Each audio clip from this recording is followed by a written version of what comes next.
Hi there, welcome back to the Mindset Check podcast. I'm your coach, Misha McKittrick. This is a podcast where we believe that as you take time for a mindset check, you have more power than you think you do.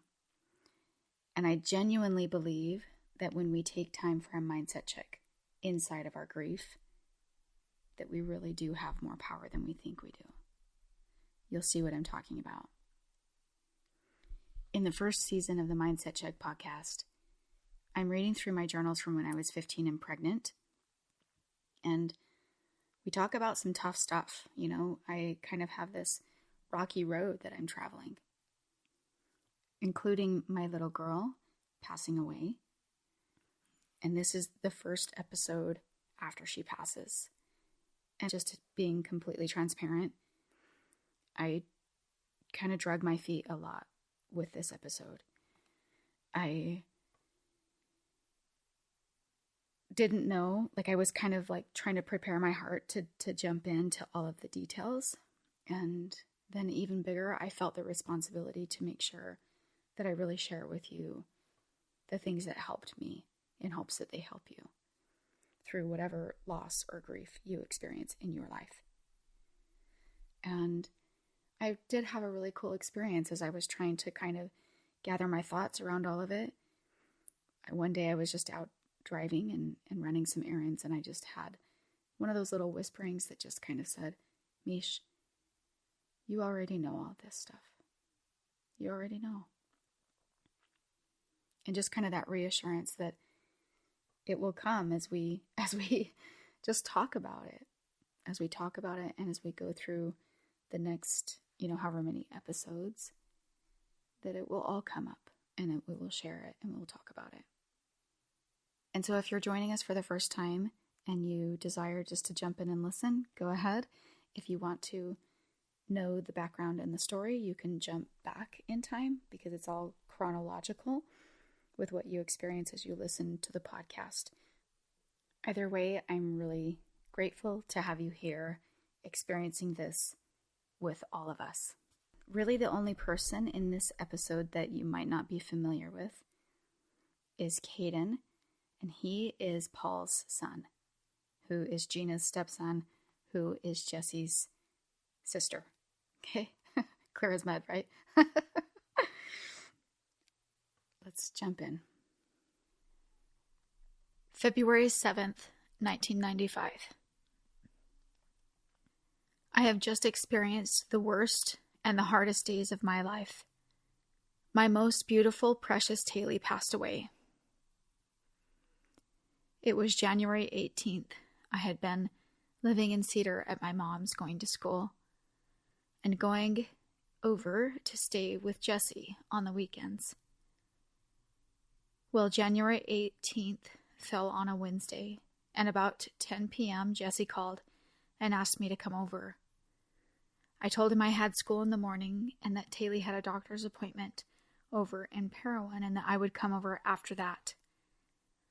He kept asking, so I finally packed up all of the stuff we would need and left.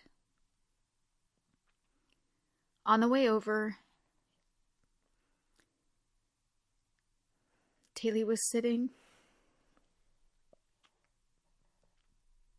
in the front seat, and she was staring up at the stars.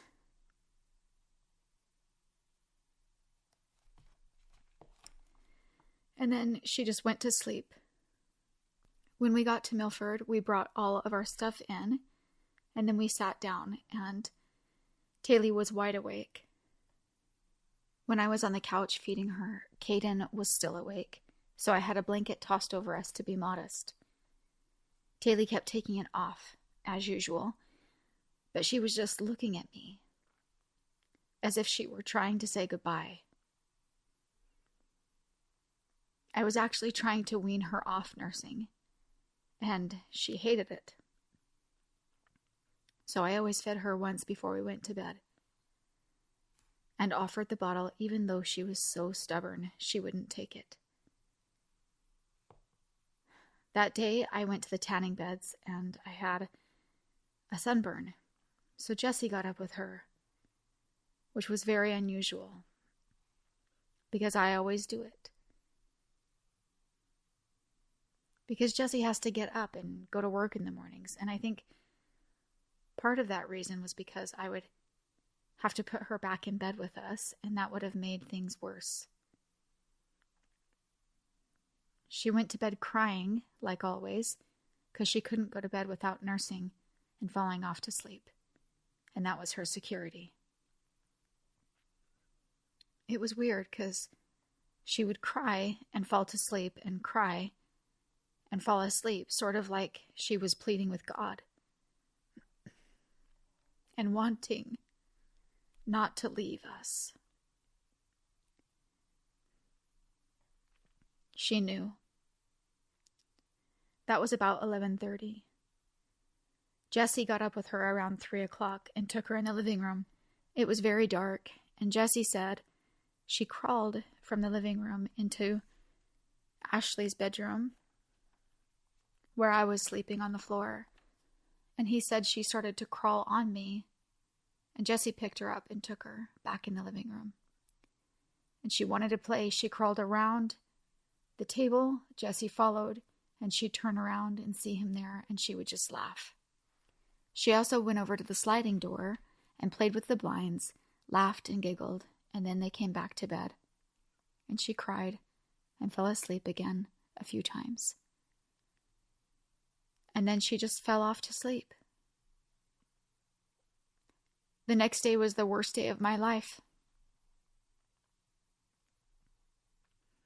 We woke up by Gina was waking up Ashley for school. And she said, "Where's Taylee?" Jessie woke up and looked at her and started screaming, "Misha, Misha, Paul," etc. I got up and saw her, and I started to cry and scream, and I didn't know what I could do. Paul came in and started CPR, and a minute later the ambulance was there. And I remember riding in the ambulance, thanking the lady, and thinking that I would be writing her letters for the rest of my life for saving my baby. Even though I already knew somewhere in my mind she was already home with Heavenly Father. I remember standing in the hospital hall, and a nurse came to me, and I asked if she was okay. And she said, "No, I'm sorry." They were the coldest words I'd ever heard. And I fell to the floor, screaming, and I didn't know why. And I was very upset.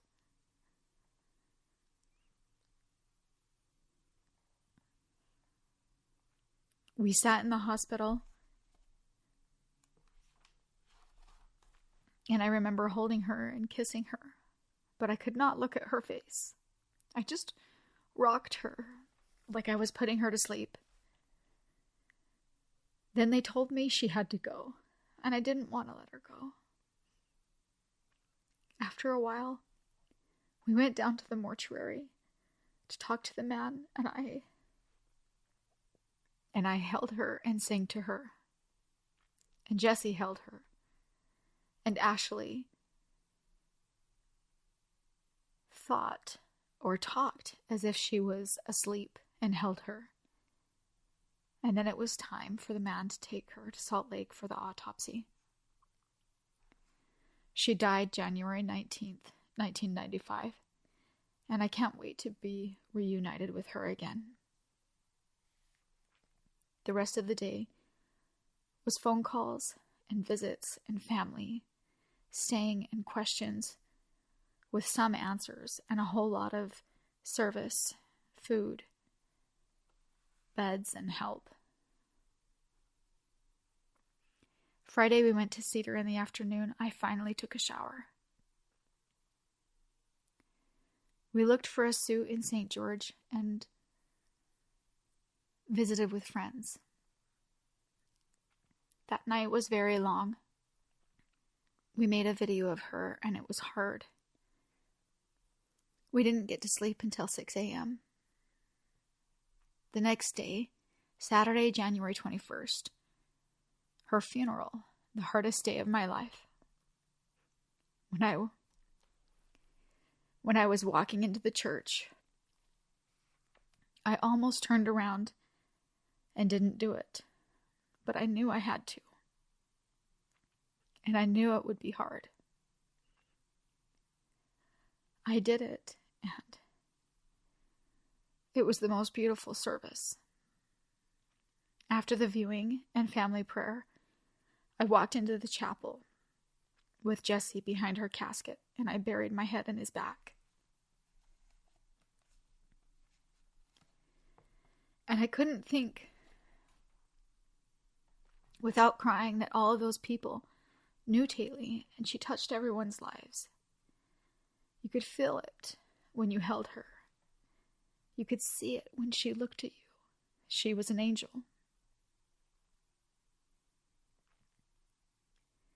As we drove to the graveside, there were cars at least a mile behind. It was snowing lightly, and the sun came out while we were at the graveside. And my dad says it was her brothers and sisters holding back the clouds. And there was also new growth, green grass. I love green grass.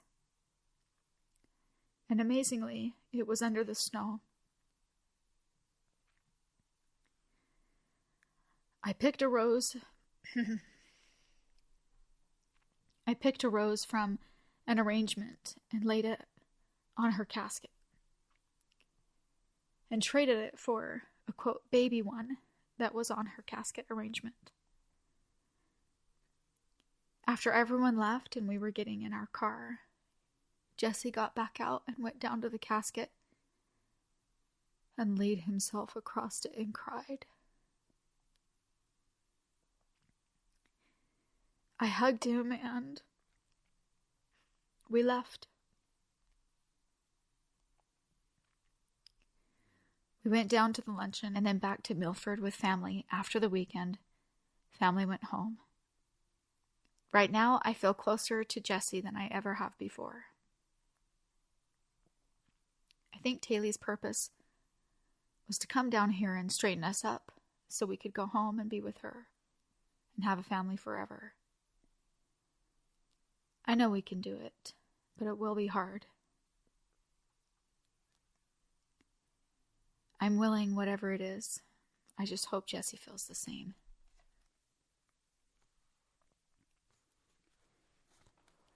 If I'm being honest, I've been dragging my feet recording this episode.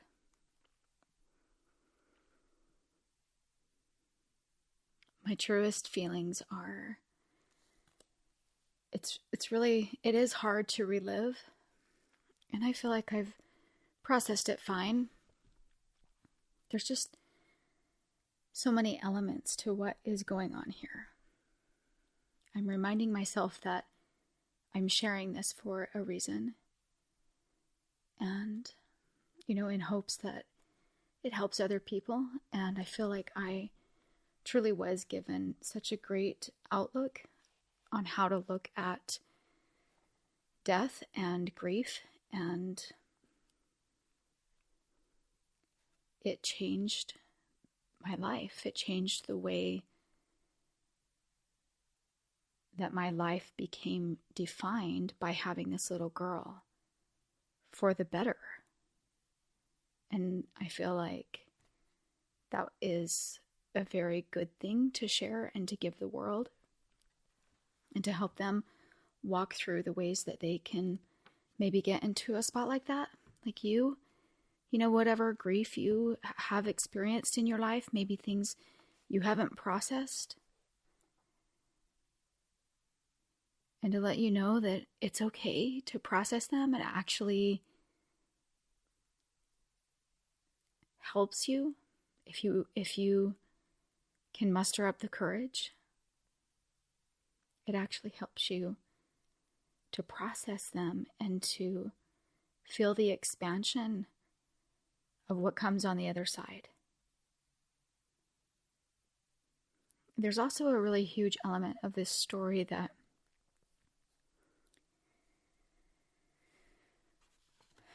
requires a great big deep breath. And if you're familiar with this story, or if you have some sort of affiliation with this story, you may need to know that I've decided to tell the story as I experienced it and let it unfold in the proper timing.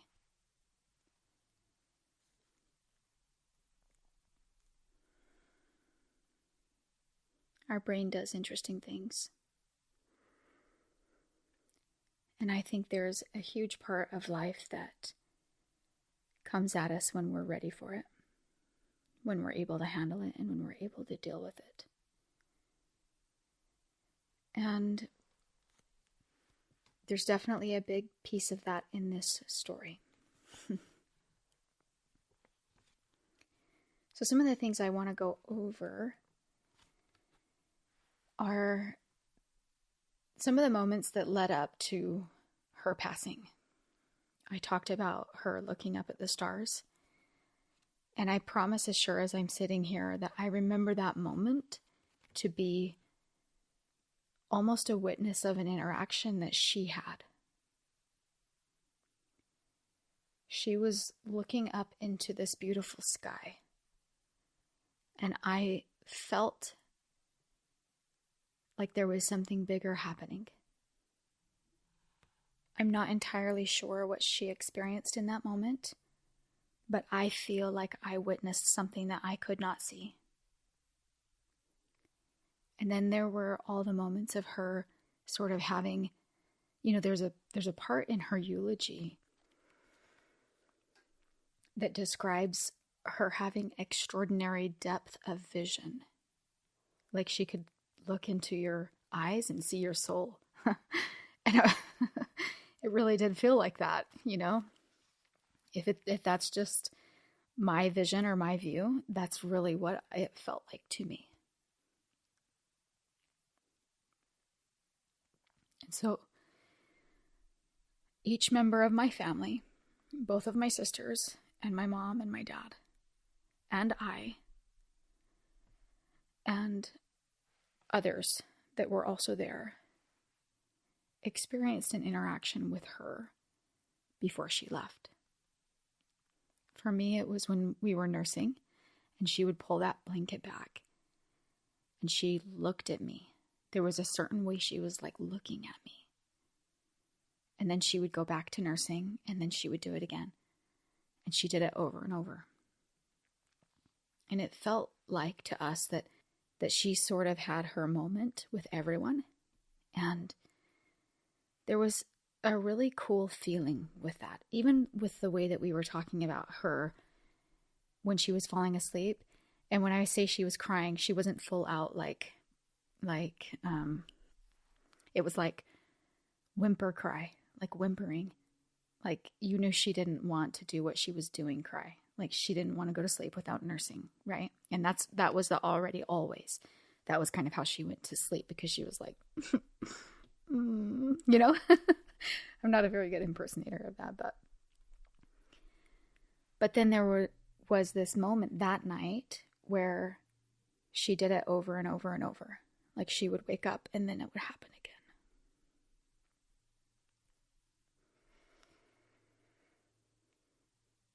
again. And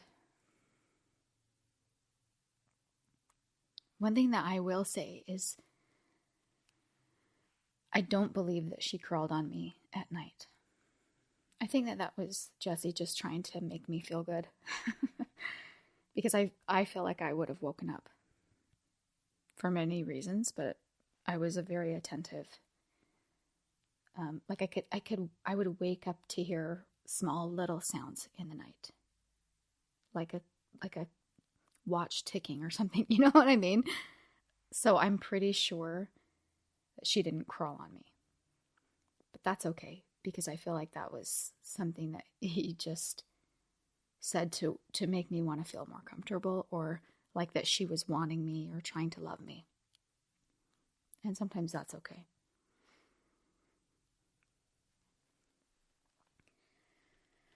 So there was also this moment in the hospital that feels like a defining moment for my life. We were in the room.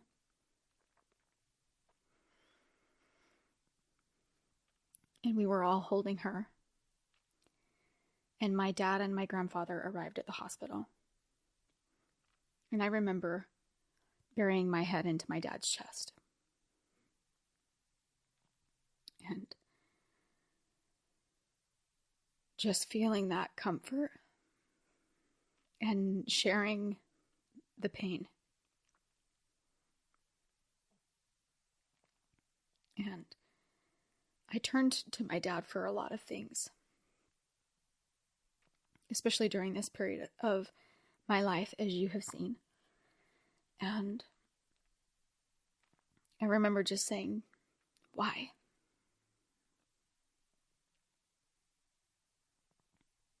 Why? Why?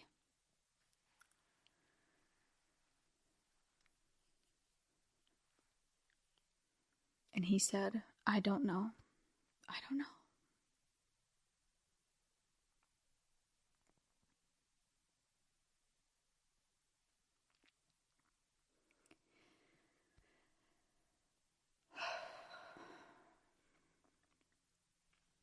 The reason that became such a very powerful, defining moment in my life is because later I learned the very powerful difference between asking why and more of asking why through the lens of being a whiner, right? WHYNERS.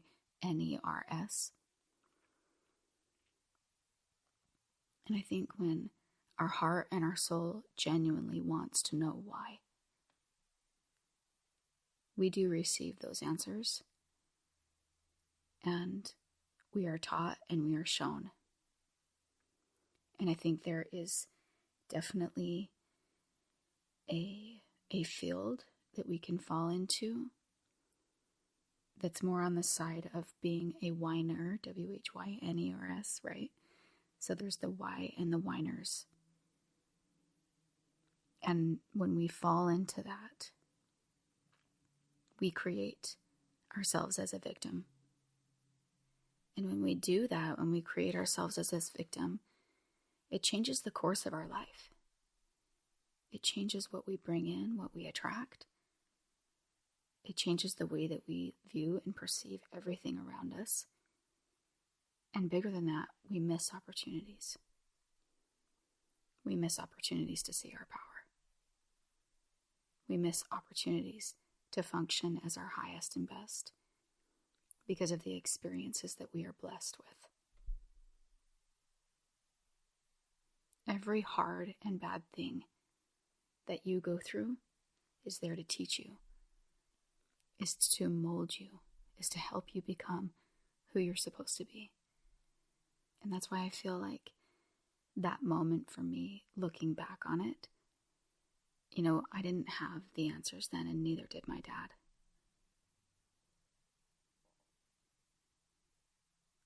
But I have seen so many answers later.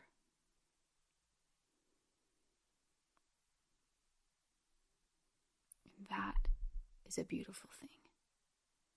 That is what we have the opportunity to see. And that is what helps you to have the breakthrough and to change from being a victim into someone with a ton of power. I also remember the very day of the accident that a woman called me. And I don't even know who this woman was. I can't remember. But I remember her calling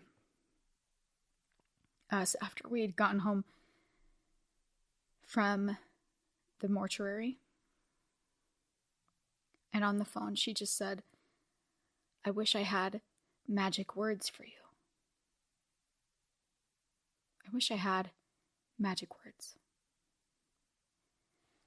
And for me to hear that felt so comforting to me. And I still to this day don't know why. But it really resonated because, she knew that she didn't have words. She knew she did not have words. And so instead she just said she wishes that she had magic ones.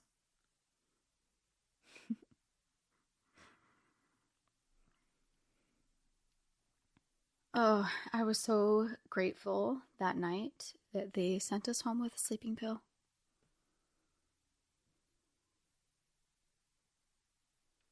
There's another memory that I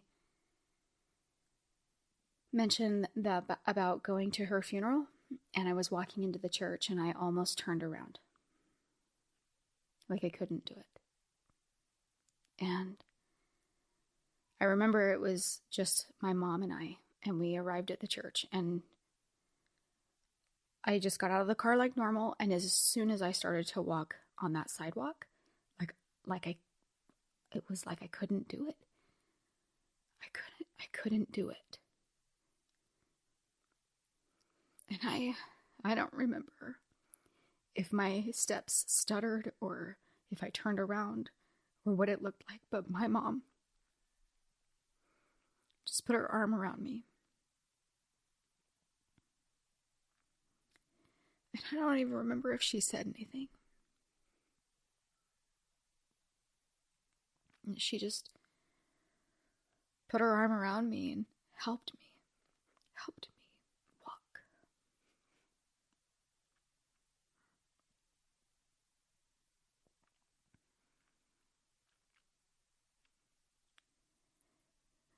I feel like my soul didn't want to close the chapter, you know. And then in her viewing line, there was someone who came through and gave me photos of her that I had never seen. And that was incredibly tender and sweet. If you have lost someone also, and just like that woman shared with me, I wish I had magic words for you. I wish I could sew up the torn pieces in your heart. And I don't know how you feel, because I'm sure that my situation was different than yours. But I do know loss and I do know hurt. And I know that somehow our stories help each other. I know when I share with you of the familiarity of the voice that raises in you when you're in pain and you didn't even know that that voice was a part of you. I have felt that. And I know how it feels to be alone and to cry, because it feels like that place is the most authentic way to allow your feelings to come.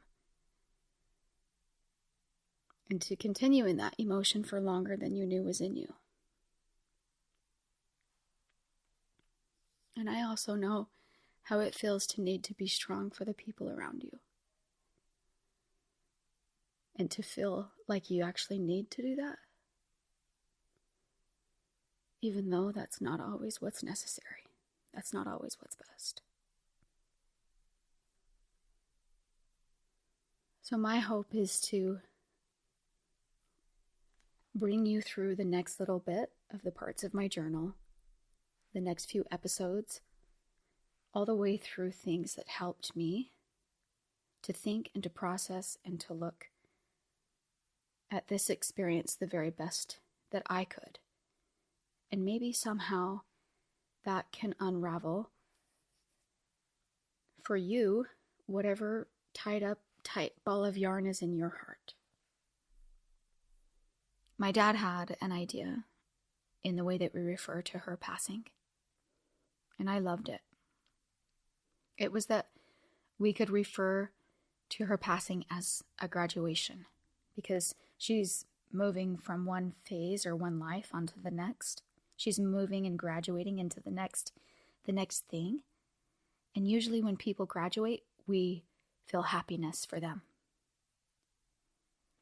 And he reminded me that the sadness only comes because we're feeling that selfish feeling of missing them, which is totally and completely okay to feel. But that when we can check in with them, like moving on, it helps us to feel happy for them. It helped me to feel happy for my daughter.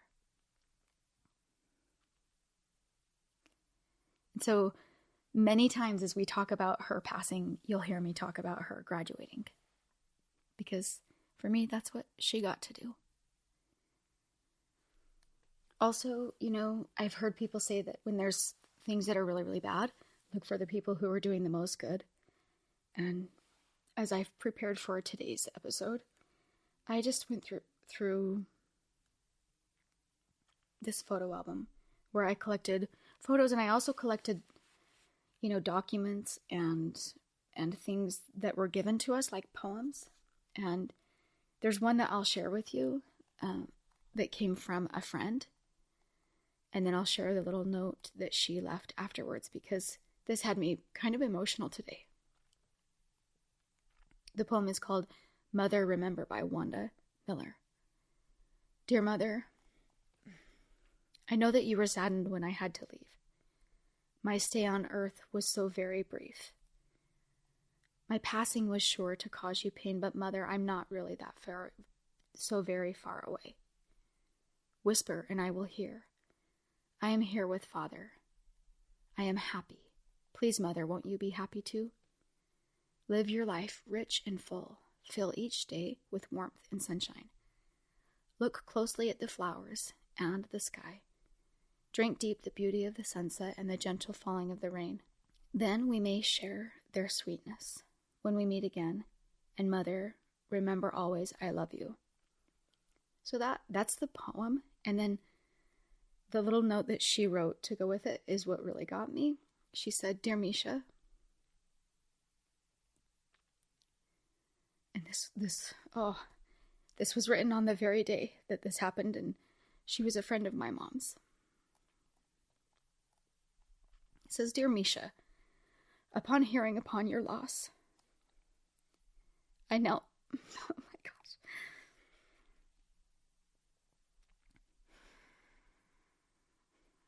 I knelt in prayer, pleading with Father to comfort and sustain you and your dear mother.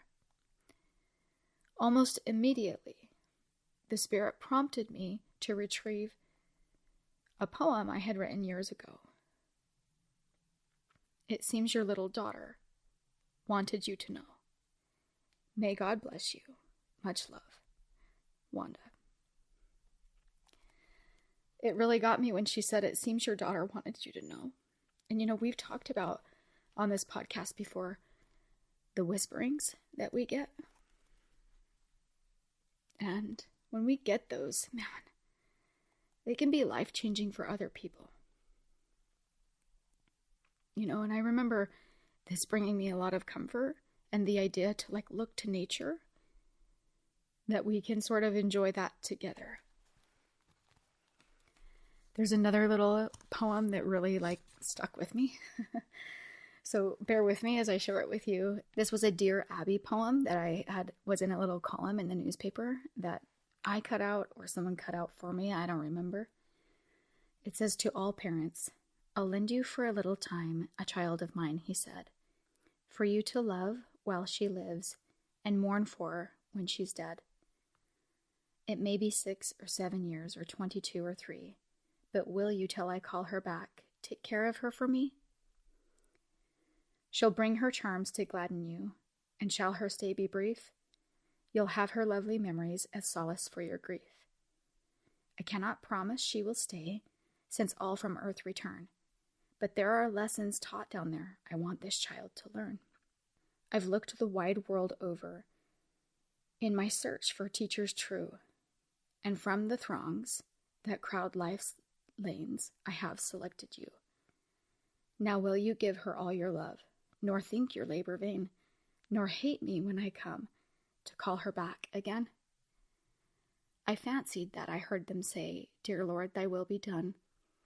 For all thy joy thy child shall bring, the risk of grief will run. We'll shelter her with tenderness, we'll love her while we may, and for the happiness we've known forever grateful stay. But shall the angels call her much sooner than we planned, we'll brave the bitter grief that comes and try to understand. I feel like this poem helped my mindset a lot, because it helped me to understand, like, the gift that she was for the time that I had her.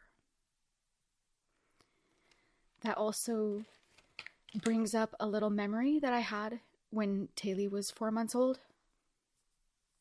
I went to her crib, and it seems like she wasn't breathing, and I just moved her a little bit, and I was like, and she took a breath. And I feel like that was a little moment for me to see that the rest of her time was a gift, like that she didn't have to be here. And these are just little intuitions and feelings that I get, okay? But you get your own. You get your own to try to help you understand, or to see things maybe through different eyes, and pay attention to them. Like, don't scoff those off. Let that sink deep into you, because you're being taught meaning. You're being taught reasoning. And I feel like that is like, paying heed and paying close attention to that is something that is so tender and helpful as we move through. Yeah, just knowing that her life was a gift. And then also in the poem, it says, I've looked the wide world over in search for teachers true. And I remember my dad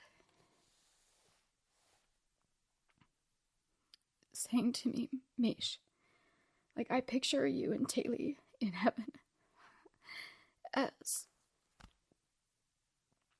just the best of friends. And knowing that she just needed to come here and get a body, she asked you for the favor. She asked you.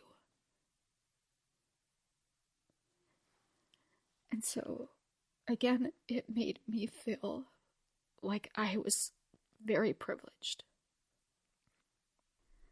One thing that I want to remind you of is that in your grief, you still have the opportunity to love. You were made to love.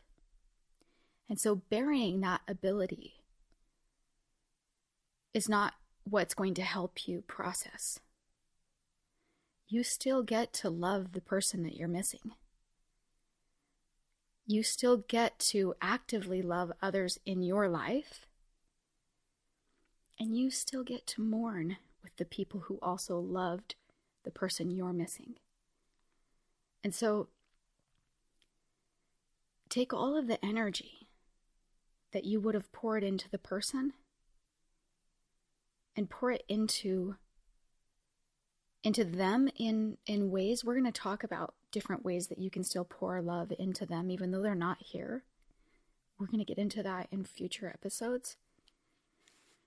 But I think also just making sure that you are still loving, because a lot of times what people do is they'll just bury it.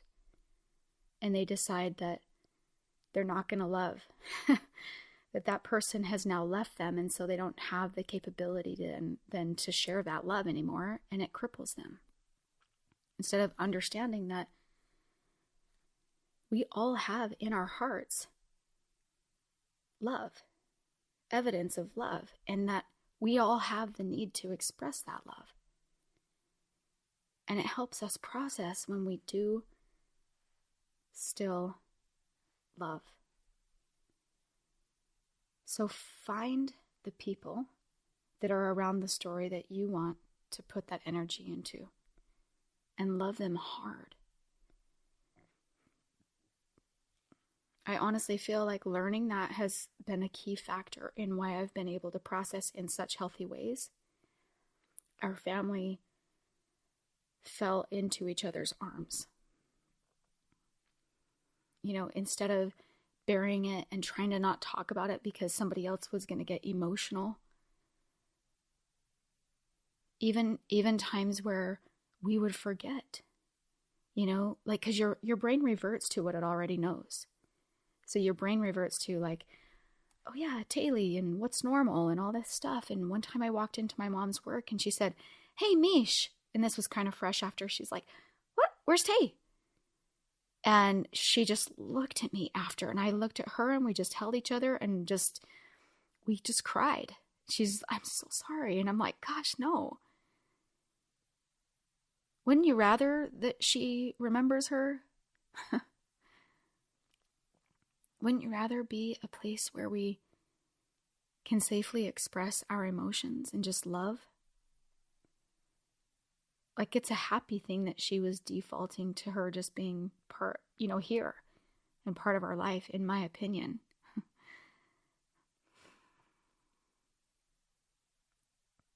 So I think it's all how we interpret it. We always say, right? It's not really what happens in life, it's what you think about what happens. It's how you process what happens. And you all know I love lessons in nature. And this last summer, we went to Glacier National Park. And there was this incredible, vast forest out in front of us that was on the I think it was called Going to the Sun road. And on that road, there was this incredible forest where the trees still felt young. And it was very interesting to me that it wasn't like all of these young trees with old trees. It was like all of these even level younger trees. And then when I learned about the lodgepole pine, I understood. So I'll tell you about this pine tree. The cones of the pine hang on the tree for years without falling to the ground and releasing their seed. And in fact, even when the cone does fall, it often remains tightly closed. When the forest fire rages, destroying all the trees in its path, the intense heat of the forest fire actually causes the lodgepole pine cones to burst open and finally release their seed. So out of devastation, out of adversity, these unique pines are often the first trees to produce new growth. I love that lesson from nature.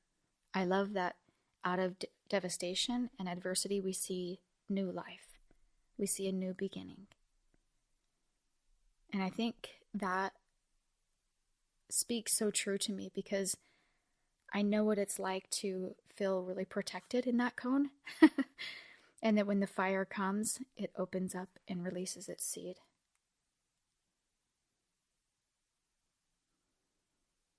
I know that God never promises us that we're going to escape the adversity in life.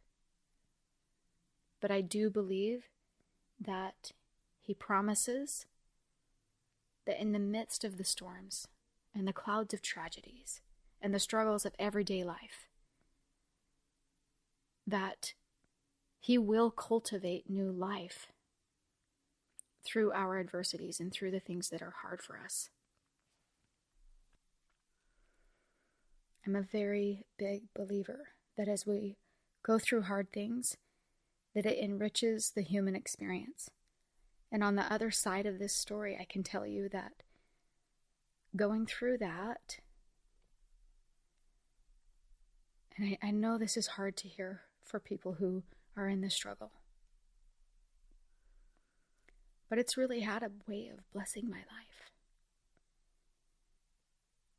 To see things differently, to relate to other people with compassion, and not to mention all of the beautiful stories that I still have about my daughter, even though she's not here, that prove they're not that far away. And she has done things that she could not have done if she were here on earth. She has affected people's lives, and just some of the neatest stories that if they come up, I'm more than happy to share. So let's dive in. Let's hold each other's hearts very carefully. And let's walk through it together and figure out the things that you can do to think about things differently, about adversity or loss, that might help you process it better. And I'll help you see that inside of grief, you actually have more power than you think you do. And because we believe that our stories are so powerful and they help others, I wanted to invite you to share yours, whatever is on your heart and in whatever way you want to share it. So if you want to share a little something that I can read on the podcast, if you want to share something in our private Facebook group for the Mindset Check podcast, however you feel would be best, we would love to hear it. One of our listeners, Shira, shared with us this. I listened to your podcast on vibrations today, and it hit me so powerfully. Misha, you are so very gifted, and I'm so glad you are sharing that gift with so many others. That episode spoke straight to my soul about some issues I have been wrestling with. I feel so inspired to not just worry about the issues that aren't directly mine, and just work on flying as high as I can.